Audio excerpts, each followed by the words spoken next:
À l'époque, avec l'histoire de Peppa Pig qui rendait autiste, franchement, c'est trop marré. Peppa Pig was causing autism to children. Mais là, Annelise, avec tes histoires d'écran qui rendent autiste, là, vraiment, ça nous fait beaucoup moins rire. Ouais, désolée, je te tutoie, mais ça me fait toujours ça quand les gens racontent n'importe quoi. À 3-4 ans, l'exposition massive aux écrans entraîne chez de plus en plus d'enfants des troubles qui sont exactement identiques aux troubles autistiques. Je vois des enfants diagnostiqués autistes par l'hôpital, dont les troubles disparaissent 1 mois après l'arrêt des écrans. Quand les parents parviennent à limiter les écrans à 1 heure par jour, seuls ou avec une aide, les troubles et les signes autistiques disparaissent miraculeusement ou diminuent très fortement. L'autisme virtuel, virtual autisme. Non, parce que tu vois, autisme et virtuel, ça va pas du tout ensemble. Non, j'ai beau les répéter, c'est pas possible. Faut vraiment que tu trouves un autre terme. Non mais regarde, tu vas comprendre. Quand on est baladé de professionnel en professionnel et qu'on tombe par exemple sur un médecin comme toi, qui va nous faire perdre un temps très précieux pour pouvoir obtenir enfin un vrai diagnostic pour notre enfant, eh ben ça c'est pas virtuel, non, non, c'est la réalité. Et je te parle même pas quand t'as le malheur de tomber sur un psychanalyste à 2 balles qui te dit Ça peut, si ça dure longtemps dans l'enfance, avoir des conséquences chez le jeune adulte qui va rester très froid, très inhibé sur le plan affectif, parce que quand il était petit, il a eu le malheur d'avoir une maman très froide, si vous voulez. eh bien ça non plus c'est pas virtuel, c'est la vraie vie. Et le jour où on t'annonce que ton enfant est autiste et qu'en gros on te dit bon bah voilà, maintenant vous savez. Ah bon, mais vous n'avez pas de professionnel à me conseiller ou de structures vers lesquelles me diriger? Ah mais non, non, non, mais c'est même pas la peine d'essayer, c'est complètement saturé. Il y a des centaines d'enfants sur liste d'attente partout.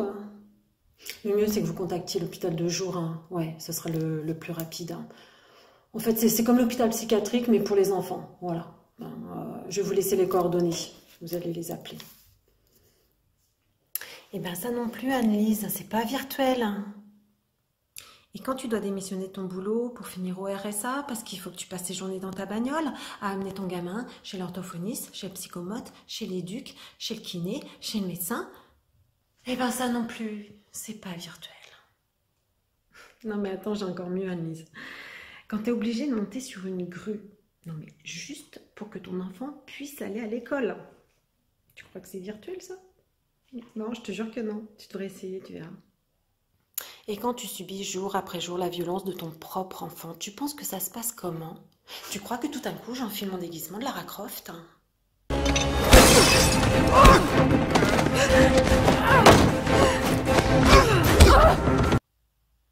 Et tu veux qu'on en parle des voisins là qui te font un signalement auprès des services sociaux parce que ton enfant il fait un peu trop de bruit. Et on finit par te le retirer ton gamin parce que les services sociaux ils considèrent que c'est de ta faute si ton enfant il est autiste. Non mais c'est bien parce que grâce à toi on va pouvoir leur dire non non promis promis j'arrête les écrans promis promis me retirez pas mon gamin j'arrête les écrans je vous jure. Et quand tu te réveilles tous les matins et que tu te demandes mais qu'est-ce que va devenir mon gamin le jour où je serai plus là? Parce que dans ce foutu pays, tout le monde n'a qu'une envie, c'est de l'enfermer dans un hôpital psychiatrique à qui l'État va verser la modique somme de 800 € par jour juste pour l'attacher à son lit et le bourrer de médoc. Tu crois que c'est virtuel ça?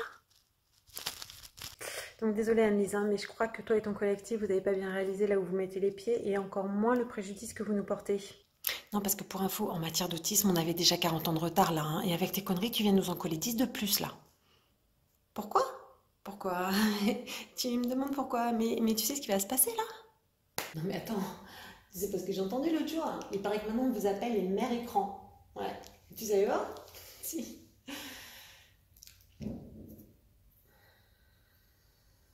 Avant, c'était les mères frigidaires, non? C'est comme ça qu'on vous appelait. Ouais. Et ça a changé. Bon, bah, je vais te laisser, hein. Faut que j'y aille. Ok, salut.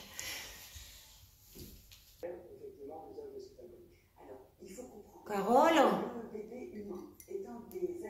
Carole?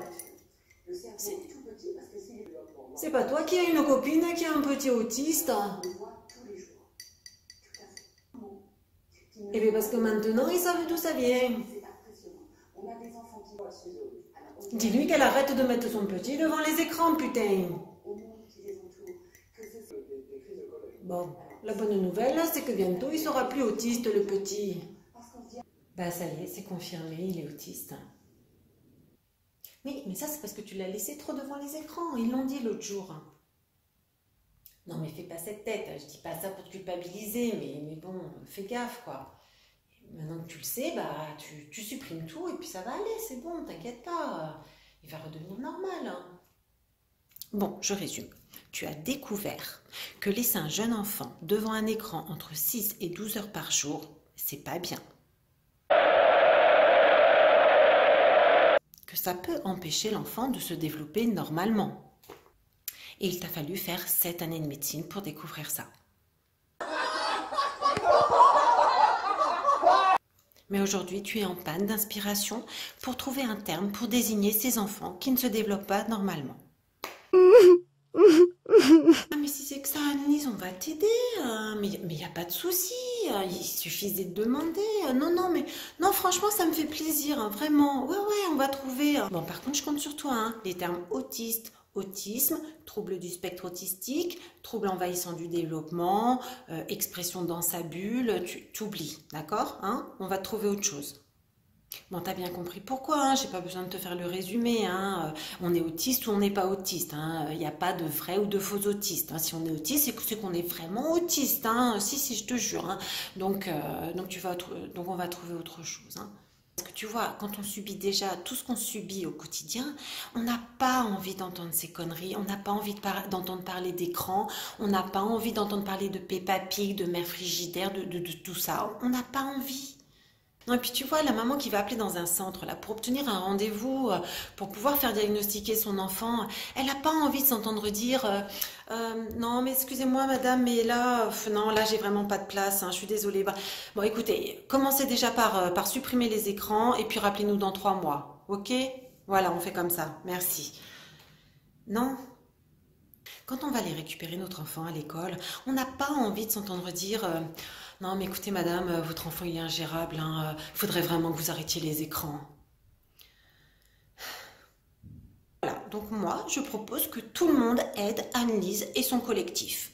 Donc si tu as une idée pour désigner ces enfants qui ne se développent pas normalement parce qu'ils passent entre 6 et 12 heures par jour devant un écran, surtout tu n'hésites pas, tu nous en fais part en laissant un petit commentaire en bas.